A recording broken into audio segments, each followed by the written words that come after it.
Gracias a Dios, continuamos con nuestro estudio bíblico de la primera epístola de Pablo a los Corintios. Hoy estaremos revisando la última parte del capítulo 5.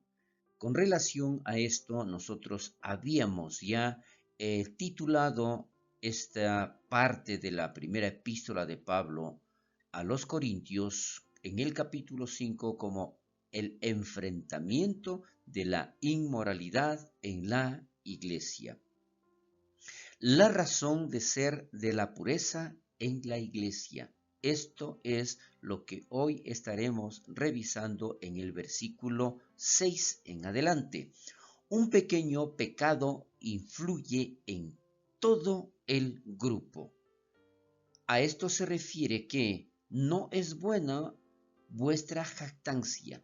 El asunto es de cómo nosotros estamos actuando o cómo estamos reaccionando cuando nosotros vemos que hay pecado en la iglesia. Una vez más, los cristianos corintios se enorgullecían y se complacían en ignorar el notorio pecado de este hombre.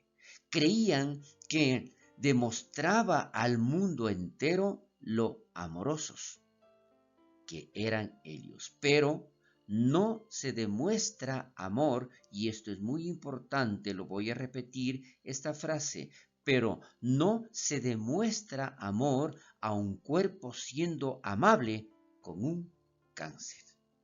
Entonces lo que hay es que curar, hay que sanar, hay que buscar la manera de solucionar. Es por esto que podemos decir con razón que a Pablo le preocupa más el pecado de toda la iglesia, en especial del liderazgo, que el pecado individual. Ambos indudablemente son importantes, pero el pecado de la iglesia es peor, porque esto haría a los demás ver como que realmente no pasa nada. Y es un riesgo muy grande el tratar de ocultar o de querer no darse cuenta de la gravedad de lo que está ocurriendo por medio del pecado. Un poco de levadura leuda toda la masa, dice esta frase. La levadura mencionada no es simplemente levadura, que aquí se lo indica, sino una pizca de masa sobrante de la anterior, como en la elaboración del pan de masa madre. Así era como se leudaba comúnmente el pan en la antigüedad, y una pizca de masa de la masa anterior podía hacer que una masa nueva subiera y se inflara. De esta manera se pensaba que la levadura ilustraba la obra del pecado y el orgullo. La presencia de un poco puede corromper una gran cantidad, y esto es lo que Pablo estaba tratando de hacerles ver, que el error estaba allí y ellos, sin darse cuenta, lo estaban aceptando. En este sentido, el mandato de la Pascua de purgar la levadura tenía un propósito sanitario. ¿Cuál era este?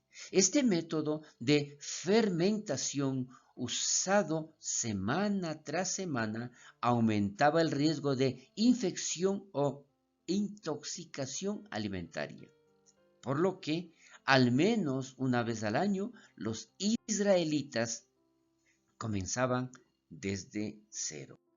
Es algo muy importante que nosotros podamos ver este punto de vista. Más adelante, los versículos 7 al 8, dice que debemos vivir una fiesta pascual perpetua, no solamente recordarla año tras año. Pero ¿a qué se refiere esto? Purgar la vieja levadura. En la fiesta de la Pascua se debía eliminar toda levadura de la casa, y no se debía comer nada leudado durante toda una semana. Por esto es que Pablo dice, así como los judíos se preocupaban por eliminar toda levadura de su entorno, la iglesia también debería preocuparse por eliminar a esos pecadores notorios e impertinentes. Ahora, ¿qué es lo que nosotros vemos aquí? Si nosotros analizamos un poco más profundo Cristo, nuestra Pascua, la conexión que Pablo establece entre la pureza de la Pascua y la vida cristiana no es una exageración. ¿Por qué? Jesús es de hecho nuestro Cordero Pascual, cuya sangre fue derramada para que el juicio de Dios no nos afectara. Por lo tanto, debemos vivir en la pureza de la que habla la Pascua. Es por esto que la Pascua debe ser perpetua en nuestras vidas. Nuestra vida cristiana debe estar marcada por las mismas cosas que caracterizaron la Pascua. ¿A qué se refiere esto? Significa que debe existir la salvación, liberación, alegría, abundancia y pureza de levadura. Ya que la verdaderamente son sin levadura, el punto de Pablo es claro y contundente. ¿A qué se refiere esto? Deben vivir sin levadura porque lo son. Sé lo que eres.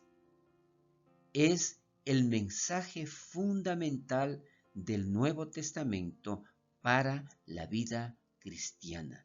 Nosotros no podemos engañarnos.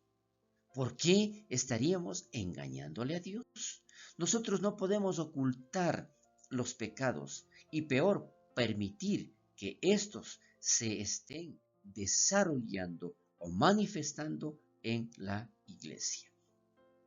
Aquí tenemos un comentario de Spurgeon y él dice, la salvación en el pecado no es posible. Siempre debe ser salvación del pecado. Es muy importante, o sea, nosotros no podemos convivir con el pecado. Es por esto que la sinceridad y verdad son dos fuertes barreras para el camino de la vida cristiana. Continuando un poco más, vamos a darnos cuenta que aquí el principio de la separación cristiana se produce precisamente acá en el versículo 9, en donde Pablo les dijo en una carta anterior que evitaran a las personas sexualmente inmorales, que esto significa la porneía.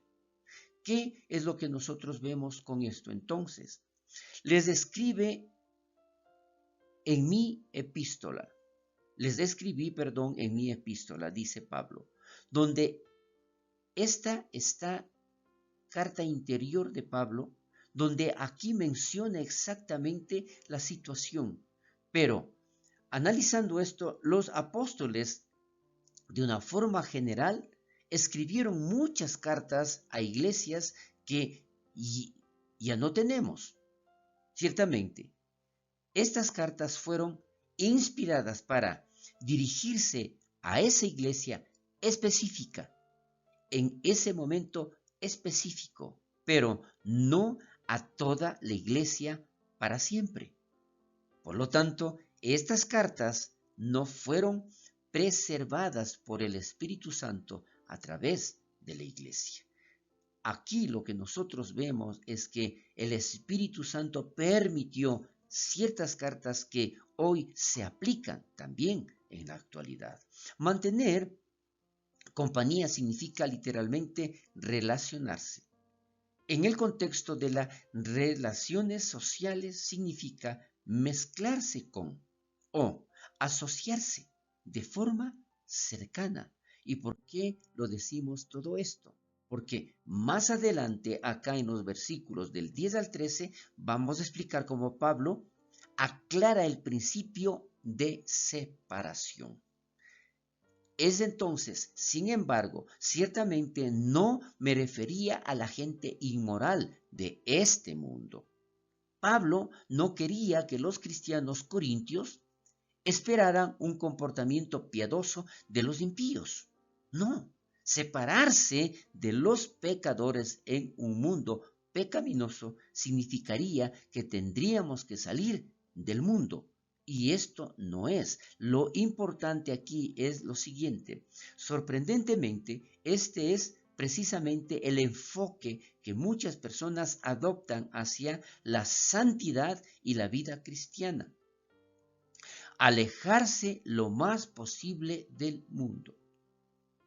Este era el espíritu que impulsaba el movimiento monástico en la iglesia primitiva y medieval.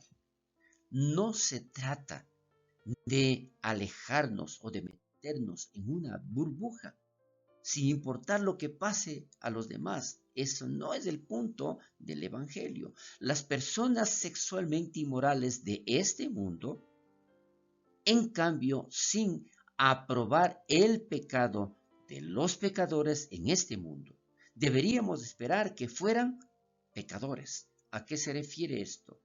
Aclaremos. No debería sorprendernos ni ofendernos que quienes aún no conocen a Jesús sean codiciosos. Y literalmente la palabra significa a aquellos que necesitan más. Pero esto implica que definitivamente la ignorancia espiritual, el desconocimiento de un Jesús Salvador, de un Cristo Redentor, es lo que a muchas personas no les permite salir del pecado. Aquí vemos, no debería sorprendernos ni ofendernos que quienes aún no conocen a Jesús sean extorsionadores. Por ejemplo, la palabra griega es harax. La palabra describe a quienes roban con violencia. Ahora, también no debería sorprendernos ni ofendernos que quienes aún no conocen a Jesús actúen como injuriadores, describiendo a una persona como un asesino de carácter. Más adelante, continuamos en estos versículos y vemos que no juntarse con nadie que se llamara hermano. ¿Qué significa? Pero los cristianos corintios debían esperar un comportamiento cristiano de sus hermanos y no lo hacían. En cambio, Pablo les ordena que ni siquiera comieran con tal persona. Esta es la diferencia. Nosotros no podemos alejarnos de aquellos que desconocen a Cristo, que ignoran su sacrificio por toda la humanidad, sino a ellos nosotros debemos llevarle el Evangelio. Pero al estar entre los hermanos, conociendo la palabra, ellos están pecando, con ellos nosotros, dice Pablo, les ordena que ni siquiera deberían comer con ellos. Para tener más claro, en la cultura de aquella época y en muchas culturas actuales, comer con alguien es una expresión de amistad y compañerismo. En algunas culturas, si un hombre come en tu mesa, estás obligado a considerarlo amigo y compañero. Pablo advierte a los cristianos corintios que no pueden continuar en comunión cristiana con un pecador notorio que se dice cristiano. ¿Sí se da cuenta entonces la diferencia en donde el enfoque de Pablo es muy, muy claro? Aquí una pregunta. ¿Qué tengo yo que ver con juzgar también a los que están fuera? A los que están fuera, Dios los juzga. Desafortunadamente, muchos cristianos están ocupados juzgando a los que están fuera de la iglesia, lo cual es trabajo exclusivo de Dios. Y están descuidando la pureza dentro de la iglesia con los que sí conocen la palabra de Dios. Otra pregunta.